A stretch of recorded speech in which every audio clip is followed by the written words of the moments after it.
কালি মই ডক্টৰ ওচৰলৈ আহিছিলোঁ এন চৌধুৰী ছাৰৰ ওচৰলৈ। তেওঁ তাৰমানে চোৱা হেৰিটো মই ভাল নেদেখিলোঁ। এজনী মহিলাক তেওঁ তেনেকৈ চাব নালাগিছিলে, সেইটো কাৰণে মই মানে হেৰি কৰিবলগীয়া হৈছে। চোৱা হেৰিটো মানে কেনেকুৱা? তেওঁ তাৰমানে কল বহাই চাব লাগে, মানে মোৰ গেছ হৈছে, বেলেগ প্ৰব্লেম নাই হোৱা। তেওঁতো মোৰ পেটত চাব লাগিছিলে, তেওঁ পেটত নাচাই মোক মানে সম্পূৰ্ণ এনে কাপোৰ ইয়ালৈকে দাঙিবলৈ দিছে। কাপোৰ দাঙি পেলাই তাৰমানে কল বহাই চাইছে আৰু মানে পিঠি চাইডটো চাইছে, তেওঁ গাৰ ওচৰলৈ মোক টানি পেলাই কল বহাই পেলাই মোৰ পিঠিত চাইছে। সেইটোতো মাইকী মানুহক তেনেকৈ মতা মানুহ এজনে নাচায় ডক্টৰ। মাইকী মানুহক চালেতো চাজে, কিন্তু মতা মানুহ এজনে মাইকী মানুহ এজনে তেনেকৈ চোৱাটো মই ভাল দেখা নাই।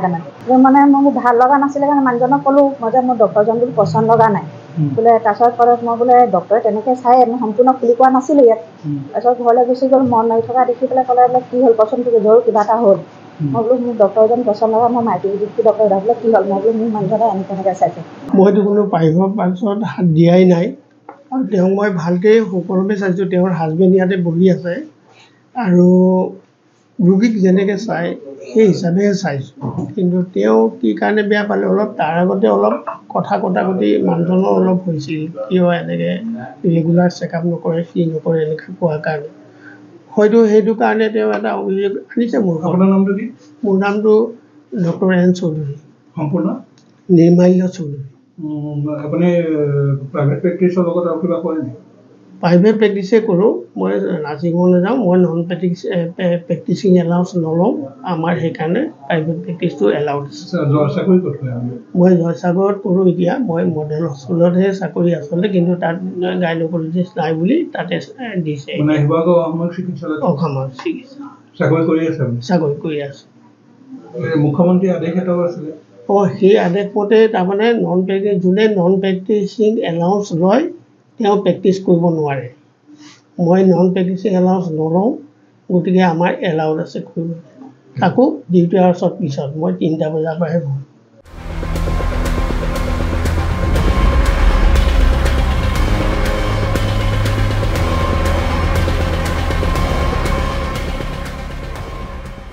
কালি মই ডক্টৰ ওচৰলৈ আহিছিলোঁ এন চৌধুৰী ছাৰৰ ওচৰলৈ।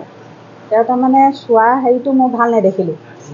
এজনী মহিলাক তেওঁ তেনেকৈ চাব নালাগিছিলে, সেইটো কাৰণে মই মানে হেৰি কৰিবলগীয়া হৈছে। চোৱা হেৰিটো মানে কেনেকুৱা? তেওঁ তাৰমানে কল বহাই চাব লাগে, মানে মোৰ গেছ হৈছে, বেলেগ প্ৰব্লেম নাই হোৱা।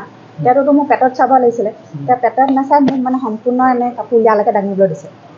কাপোৰ দাঙি পেলাই তাৰমানে কল বহাই চাইছে আৰু মানে পিঠি চাইডটো চাইছে, তেওঁ গাৰ ওচৰলৈ মোক টানি পেলাই কল বহাই পেলাই মোৰ পিঠিত চাইছে। সেইটোতো মাইকী মানুহক তেনেকৈ মতা মানুহ এজনে নাচায় ডক্টৰ। মাইকী মানুহক চালেতো চাজে, কিন্তু মতা মানুহ এজনে মাইকী মানুহ এজনে তেনেকৈ চোৱাটো মই ভাল দেখা নাই। তাৰমানে মোৰ ভাল লগা নাছিলে কাৰণে মানুহজনক ক'লোঁ মই যে মোৰ ডক্টৰজন বোলো পচন্দ লগা নাই বোলে। তাৰপিছত ক'লে মই বোলে ডক্টৰে তেনেকৈ চাই মই সম্পূৰ্ণ খুলি কোৱা নাছিলোঁ ইয়াত। তাৰপিছত ঘৰলৈ গুচি গ'ল, মন মাৰি থকা দেখি পেলাই ক'লে বোলে কি হ'ল কচোন, তোৰ কিবা এটা হ'ল। মই বোলো মোৰ ডক্টৰজন পচন্দ লগা, মই মাইকী ডক্টৰ বোলে কি হ'ল, মই বোলো মোৰ মানুহজনে এনেকৈ চাইছে। মইতো কোনো প্ৰাইভেট পাৰ্চত হাত দিয়াই নাই আৰু তেওঁক মই ভালকৈ সকলোকে চাইছোঁ। তেওঁৰ হাজবেণ্ড ইয়াতে বহি আছে আৰু ৰোগীক যেনেকৈ চায় সেই হিচাপেহে চাইছোঁ। কিন্তু তেওঁ কি কাৰণে বেয়া পালে, অলপ তাৰ আগতে অলপ কথা কটাকটি মানুহজনৰ অলপ হৈছিল, কিয় এনেকৈ ৰেগুলাৰ চেকআপ নকৰে, কি নকৰে এনেকৈ কোৱাৰ কাৰণে। হয়তো সেইটো কাৰণে তেওঁ এটা অভিযোগ আনিছে মোৰ। আপোনাৰ নামটো কি? মোৰ নামটো ডক্টৰ এন চৌধুৰী। সম্পূৰ্ণ নিৰ্মাল্য চৌধুৰী। আপুনি প্ৰাইভেট প্ৰেক্টিছৰ লগত আৰু কিবা কৰে নেকি?